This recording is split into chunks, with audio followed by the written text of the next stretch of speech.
E aí, vamos começar agora com infecção do trato urinário na gestação. A gente sabe que a infecção ela pode ser considerada baixa ou alta. Quem é a infecção urinária baixa? É a cistite aguda ou a bacteriúria sintomática. E aqui eu já chamo a sua atenção porque na gravidez, a bacteriúria sintomática ela tem o mesmo valor clínico que uma infecção sintomática. A cistite aguda, ela vai acometer 1 a 2% das gestantes, enquanto que a bacteriúria sintomática pode estar presente em até 7% das nossas gestantes. E a infecção urinária alta vai ser, naturalmente, a pielonefrite, que vai ter aqui uma prevalência parecida com a cistite aguda, né, com a infecção baixa sintomática e pode acometer até 2% das gestantes. Da mesma forma como em outras fases da nossa vida, a Escherichia coli é a principal bactéria responsável pelas infecções do trato urinário na gravidez, mas a gente poderia lembrar aqui de outras. Pensando em micro-organismos gram-negativos, a gente pode se lembrar da Klebsiella, do Enterobacter e do Proteus, e como gram-positivos, a gente pode se lembrar aqui tanto dos saprofíticos como do nosso famoso Streptococcus beta-hemolytus, que é importante também em outras situações clínicas da gestação. Quando a gente está pensando em complicações obstétricas, o que é que a infecção urinária pode levar para essa gestante? A infecção urinária baixa está relacionada com prematuridade, baixo peso ao nascer, tem relação com a mortalidade perinatal também e se questiona uma associação com uma pré-eclâmpsia. A infecção alta, a pielonefrite, vai estar relacionada com anemia materna, prematuridade, obviamente aumenta o risco dessa mulher ter uma sepse e, obviamente, aumenta a chance dela e o risco dela de mortalidade materna. E aí é por isso que a gente precisa estar atento para essa patogênese durante a gestação. A gente vai ter que os patógenos que colonizam lá a flora intestinal vão colonizar também o introito vaginal e o meato uretral e com isso eles vão ascender no trato urinário, chegar na bexiga ou eventualmente nos rins, no trato urinário alto. Uma vez que a gente tem essa infecção alta, né, a gente vai ter a pielonefrite, que também vai ter esse complemento. Além da ascensão desses micro-organismos pelo trato urinário propriamente dito, a gente pode ter também uma colonização por bacteremia de um foco à distância, ou eventualmente por via linfática. E além disso, a gente tem que lembrar que durante a gravidez, algumas modificações fisiológicas da gravidez podem facilitar essa patogênese. A gente lembra aqui que existe um relaxamento muscular que vai levar a uma dilatação ureteral e uma diminuição dessa peristalse. A gente vai ter também compressão mecânica, né, da bexiga e dos ureteres pelo útero gravídico e, além disso, uma certa imunossupressão típica da gestação que vai compor todo esse quadro aqui de patogênese da infecção do trato urinário na gravidez. E aí a gente tem que lembrar, quando a gente está fazendo o nosso atendimento de pré-natal, desses fatores de risco e imediatamente já instituir medidas de prevenção não farmacológica. Como fatores de risco para a infecção urinária baixa, chamaria aqui a atenção a história prévia de infecção do trato urinário antes da gravidez, diabetes já prévio e o baixo nível socioeconômico. Por outro lado, para a pielonefrite, o fato dela ter tido bacteriúria prévia, inclusive durante a gravidez, é um fator de risco, diabetes, mas também, fator tabagismo, traço falciforme, nuliparidade e idade jovem, abaixo dos 20 anos. E aí, o que é que a gente vai fazer de medidas não farmacológicas, né, de orientações do nosso pré-natal? A gente vai orientar para as nossas gestantes o aumento da ingesta hídrica. Isso vai fazer com que a gente tenha uma diurese mais frequente, a gente vai ter esse clearance dessa colonização bacteriana no trato urinário. Também a gente vai orientar a higienização íntima após as relações sexuais e vai orientar também essas medidas higiênicas de evitar as duchas vaginais e a umidade na região íntima. E aí, com isso, a gente vai precisar instituir o diagnóstico e o tratamento dessas pacientes no nosso pré-natal. Eu lembro aqui que a gente deve fazer um rastreio universal com sumário de urina e urocultura no primeiro e no terceiro trimestres. Isso é para uma gestação de risco habitual. E a gente vai individualizar a solicitação desses exames para aquelas pacientes consideradas de alto risco obstétrico. Como é que você vai dar o diagnóstico de bacteriúria assintomática e de cistite na gravidez? Primeiro, que para bacteriúria assintomática, como o próprio nome diz, a paciente não tem sintomas urinários, mas ela vai ter uma urocultura positiva, acima de 10 a quinta unidades formadoras de colônias, ou 10 a segunda quando você está pensando numa coleta urinária por cateterização. Qual é o tratamento aqui nesse caso? A gente vai fazer nitrofurantoína por 5 até 7 dias, ou a fosfomicina em dose única, ou eventualmente beta-lactâmicos, e aqui a gente também precisaria fazer por 7 dias.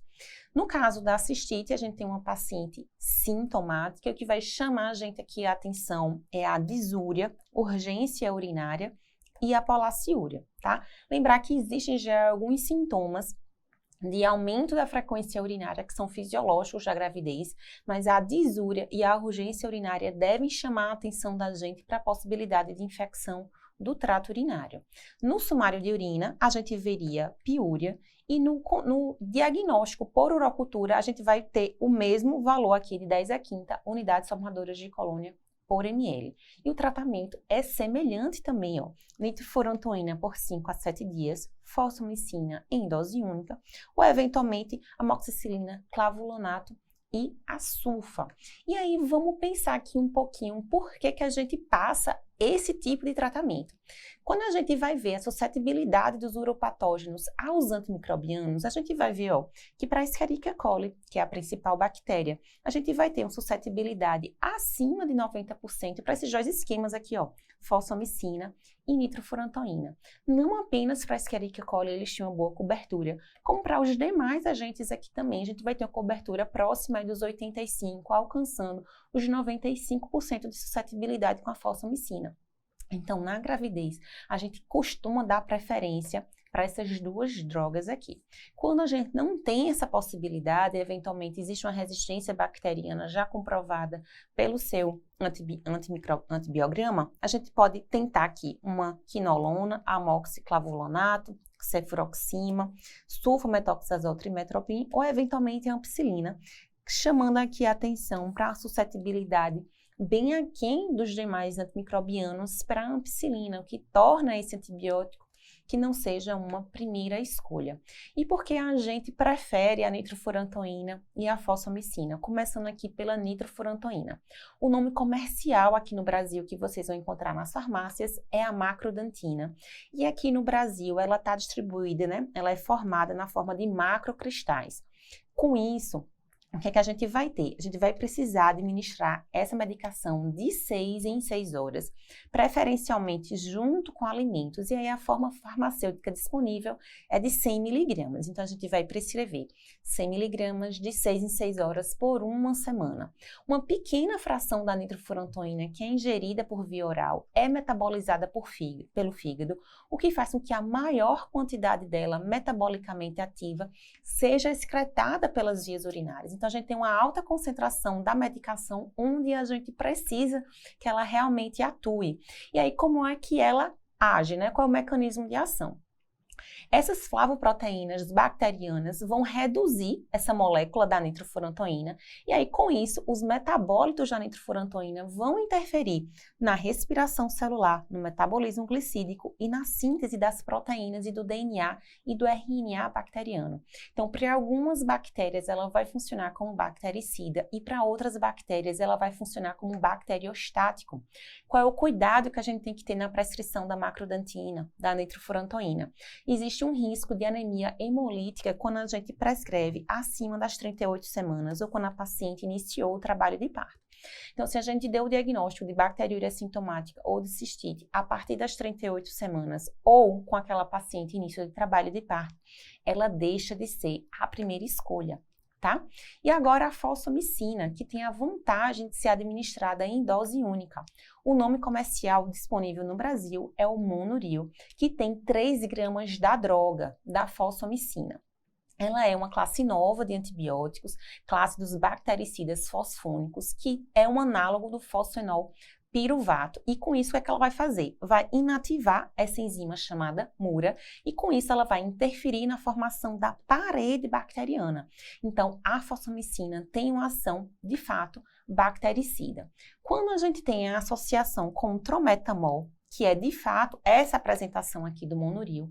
E aí, no nome comercial, você vai ver aqui essa dosagem, 5,6/8 gramas. A associação com trometamol vai aumentar a biodisponibilidade com o uso oral. Então, de fato, você vai ter níveis terapêuticos da droga por pelo menos 48, chegando até a 72 horas. E é por isso que a gente faz a dose única dessa medicação.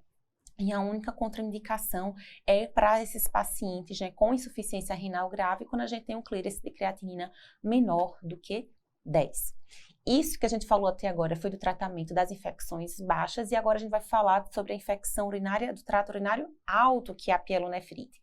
Como é que a gente vai dar o diagnóstico? É uma paciente que vai ter febre, temperatura acima de 38 graus, calafrios, náuseas e vômitos, então sintomas sistêmicos, inclusive com dor nos flancos, e possivelmente o Giordano, né, a punho-percussão lombar, vai ser positiva.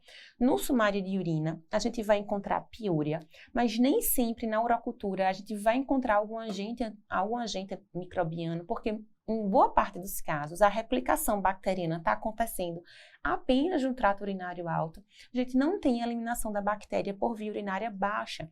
Então, uma urocultura negativa não exclui o diagnóstico de pielonefrite. Aqui, a gente vai ter que internar a nossa paciente e fazer um tratamento por via venosa, sistêmica. A gente pode usar aqui ceftriaxona ou a piperacilina tazobactam por pelo menos 7 até 10 dias. Um determinado perfil de paciente vai precisar de uma complementação, né, de investigação com ultrassom de vias urinárias. E são aquelas pacientes que têm história de litíase renal ou têm cólica renal no momento, para a gente fazer o diagnóstico diferencial com litíase, pacientes com diabetes que já fizeram algum tipo de cirurgia urológica ou que têm infecções urinárias recorrentes, para a gente investigar o trato urinário. E nessa investigação, a gente vai precisar fazer o diagnóstico diferencial com outras condições obstétricas propriamente ditas, como coriamenonite, descolamento de placenta normalmente inserida, e hiperêmese gravídica, a depender da idade gestacional que seu paciente tenha no momento, tá?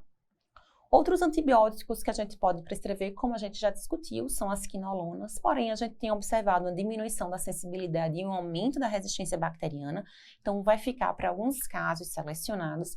E apesar de ser discutível na literatura, é uma prática comum que a gente faça um controle pós-tratamento, que a gente solicite uma urocultura em torno de 7 a 14 dias após o término do tratamento, para a gente confirmar que existiu o clearance dessa bactéria no trato urinário. Tá?